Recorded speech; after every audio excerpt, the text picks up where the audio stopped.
देखिए बच्चों, आज हम पढ़ेंगे सरल आवर्त गति करते हुए कण का वेग क्या होता है। सरल आवर्त गति, इसके पहले हम पढ़े हैं सरल आवर्त गति क्या होता है। तो सरल आवर्त गति में कोई कण होता है जो अपने माध्य स्थिति के दोनों तरफ इधर और उधर गति करता है, और इसमें त्वरण जो होता है विस्थापन के अनुक्रमानुपाती होता है और विपरीत दिशा में होता है। तो आज हम वेग निकालना सीखेंगे कि सरल आवर्त गति में क्या होता है वेग कण का। तो चलिए हम लिख लेते हैं।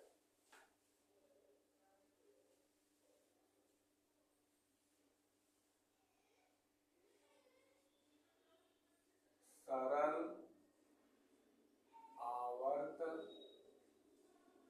आवर्त गति करते हुए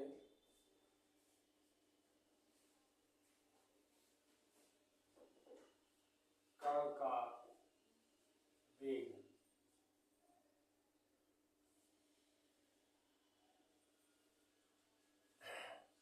वेलोसिटी ऑफ पार्टिकल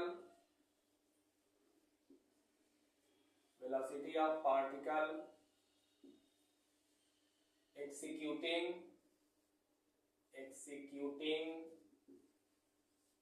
SHM यानी सिंपल हार्मोनिक मोशन। सरल आवर्त गति करते हुए कण का वेग क्या होता है। तो इसके लिए हम देखेंगे, सबसे पहले एक हम सर्किल बना लेंगे। यह हमारा हो जाएगा सर्किल, और इस सर्किल को मान लेंगे सर्किल के बीचों बीच से दो एक्सिस काट रही है, एक एक्स एक्सिस यानी एक्स एक्स डैश और यह है वाई वाई डैश। और हम मान लेंगे कोई कण है, यहां पे मान लेंगे कोई कण है, कण का नाम देते हैं हम P। कोई कण क्या है? P है।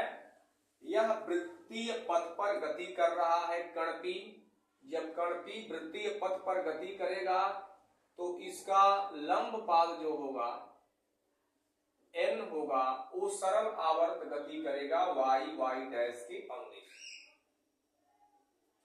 माना यह जो P कण है वह थीटा एंगल बना रहा है, कहां से? x x डैश एक्सिस से। यदि यह कोण थीटा होगा तो यह भी कोण थीटा होगा।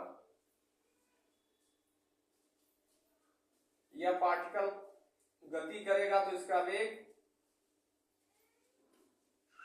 v होगा, टेंजेंशियल होगा, स्पर्श रेखा के अनुदिश होगा। तो इसके हमको इस कण का कौन सा कंपोनेंट चाहिए वेलोसिटी का? तो यहां पर ऐसे चाहिए, वैसा कंपोनेंट जो पैरेलल हो, किसके? जो पैरेलल हो हमारे वाई वाई डैश के समांतर हो, हमको यह वाला चाहिए। अब देखिए, यदि यह एंगल थीटा है तो यह एंगल कितना हो जाएगा? तो 90 माइनस थीटा हो जाएगा, 90 माइनस थीटा हो जाएगा। यह एंगल कितना हो जाएगा? तब यह एंगल हमारा थीटा हो जाएगा। देखिए, यह पूरा एंगल यहां से यहां तक, यह पूरा एंगल 90 डिग्री है। तो 90 में जब थीटा निकल गया तो 90 माइनस थीटा बच गया, और फिर यहां से यहां यह टोटल एंगल 90 डिग्री है। तो एक यदि 90 माइनस थीटा है तो दूसरा थीटा होगा, तभी ऐड करेंगे तो 90 डिग्री आ पाएगा एंगल। तो अब जो यह थीटा एंगल हो गया, तो अब देखेंगे कि यह v है और इसके थीटा एंगल पर हमको इसका v का कंपोनेंट चाहिए जो y y डैश के समांतर है। तो थीटा कंपोनेंट जब लेंगे तो यह हो जाएगा v cos थीटा। क्या हो जाएगा? v cos theta. आप पहले से भी जानते होंगे कि जब किसी भी वेक्टर क्वांटिटी का थीटा एंगल पर यदि हम कंपोनेंट लेते हैं, थीटा एंगल पे किसी भी वेक्टर क्वांटिटी का, जैसे मान लीजिए यही कोई वेक्टर क्वांटिटी ऐसे है, v है, और थीटा एंगल पर ले रहे हैं यदि इसका कंपोनेंट, तो इस डायरेक्शन में v cos ऑफ थीटा हो जाएगा। अर्थात जो भी एंगल होगा उसका कास लेकर के v में मल्टीप्लाई कर देंगे तो वह बन जाएगा उसके एलांग में v cos थीटा, उसका कंपोनेंट हो जाएगा। अब v cos थीटा ले रहे हैं तो इस डायरेक्शन में ये आ गया y डैश के पैरेलल आ गया, अर्थात यही v cos थीटा हमारा n का जो लंब पाथ n है उसका क्या है, तो वेलोसिटी है। ठीक है, वही क्या है, उसका वेलोसिटी है। तो अब देखेंगे हम कि अब जो सरल आवर्त गति कर रहा है, सरल आवर्त गति का क्या कर रहा है, कण n कर रहा है। लिखेंगे इस चित्र में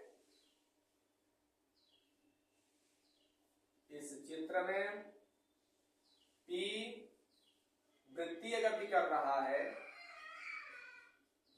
P वृत्तीय गति कर रहा है,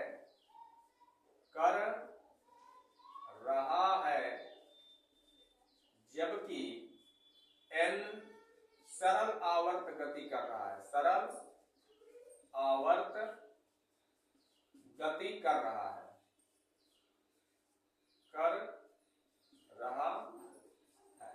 एक ना आप लोग लिख लीजिएगा क्या कर रहा है, n सरल आवर्त गति कर रहा है y के अनुदिश, y डैश के अनुदिश, और यहाँ पर P जो है क्या कर रहा है, हमारा वृत्तीय गति कर रहा है। तो आप लिखेंगे कि n का जब n कर रहा है सरल आवर्त गति तो लिखेंगे n का लंब पाद, लिखेंगे लंब पाद, n का वेग,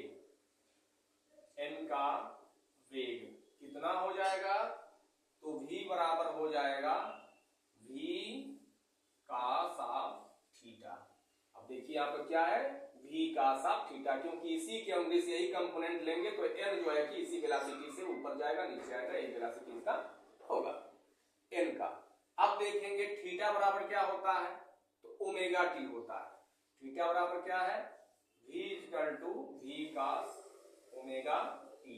यहाँ पर देख लेंगे थीटा बराबर क्या हो जाएगा, ओमेगा टी हो जाएगा, जहां पर ओमेगा क्या है, हमारा कोणीय वेग है, और टी क्या है, समय है, टाइम है हमारा, किसी क्षण जो है कि यह क्या है, कितना एंगल हो जाएगा, टाइम टी है। यह हो गया v cos ओमेगा टी हो गया। अब देखेंगे v क्या हो जाएगा, तो v हो जाएगा, और cos ओमेगा टी को जब हम कन्वर्ट करेंगे साइन वाले फॉर्म में तो यह हो जाएगा हमारा 1 minus sine square omega T, 1 minus sine square omega T हो जाएगा हमारा, क्या हो जाएगा, 1 minus sine square omega T. अब पूछेंगे यह कहां से आया, तो यह फार्मूला से आया हुआ है। यह फार्मूला देख लेंगे, आपको मालूम होगा यह कौन सा फार्मूला होता है। यहां पर फार्मूला होता है, आपको पता होगा, sine square theta plus cos square theta equal to 1 होता है। तो कॉस स्क्वायर थीटा बराबर क्या हो जाएगा, कॉस स्क्वायर थीटा बराबर 1 माइनस साइन स्क्वायर थीटा हो जाएगा, 1 माइनस साइन स्क्वायर थीटा हो जाएगा, और कॉस थीटा बराबर क्या हो जाएगा, दोनों साइड का स्क्वायर रूट ले लेंगे तो 1 माइनस साइन स्क्वायर थीटा हो जाएगा ये। तो cos थीटा का वैल्यू हो गया 1 माइनस साइन स्क्वायर थीटा, यानी 1 minus sine square omega T. अब देखेंगे साइन ओमेगा टी बराबर कितना हो जाएगा। अब क्या देखेंगे हम, साइन स्क्वायर ओमेगा टी बराबर हमारा कितना हो जाएगा। ठीक है, तो हम ऊपर से जो वृत्तिगत दिया हुआ है इसको मिटा देते हैं।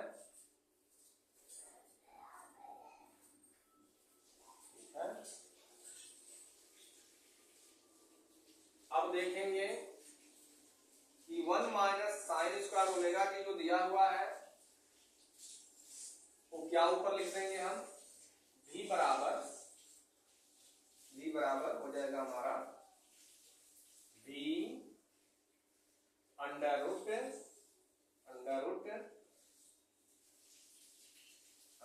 हो जाएगा हमारा, अंडर रूट लिख लेंगे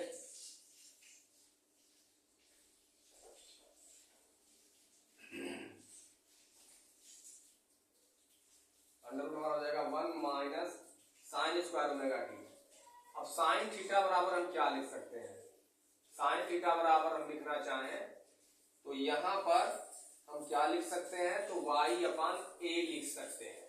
कैसे, यह जो विस्थापन यहां से यहां तक है यह y है और यह क्या है, यह इसका रेडियस है, तो रेडियस इसका a माना गया है।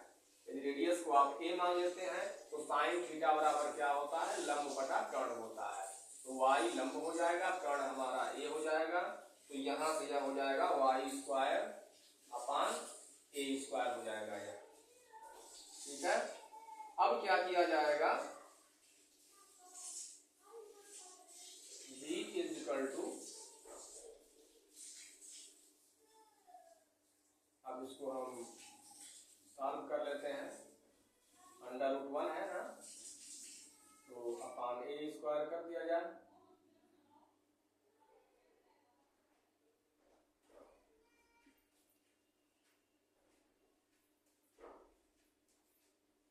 a square minus y square, क्या हो गया, a square minus y square हो गया यहाँ पे, a square minus y square.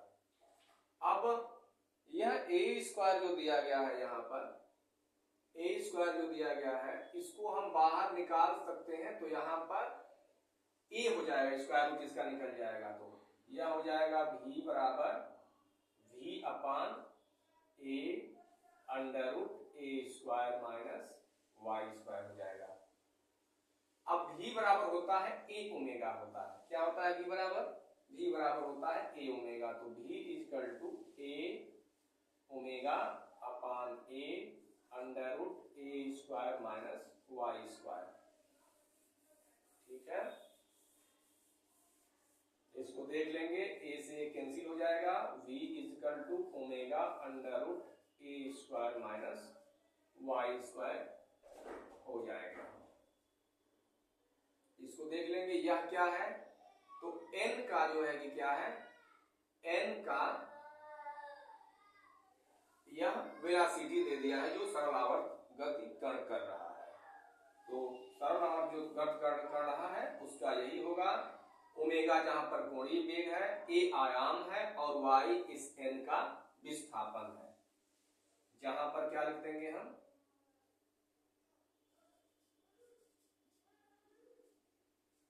जहां पर क्या हो जाएगा, ओमेगा बराबर कोणीय वेग, a बराबर हमारा आयाम है और y बराबर क्या है हमारा, गति करते हुए, सरल आवर्त गति करते हुए कण का विस्थापन है। सरल आवर्त गति करते हुए कण का क्या है, विस्थापन है।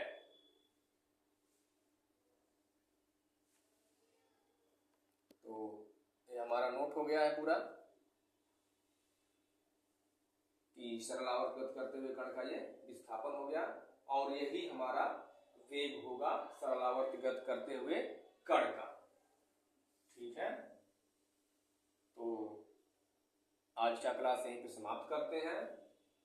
चैनल को आप लोग सब्सक्राइब करें, शेयर करें ताकि अधिक से अधिक संख्या में विद्यार्थी इसका लाभ उठा सकें।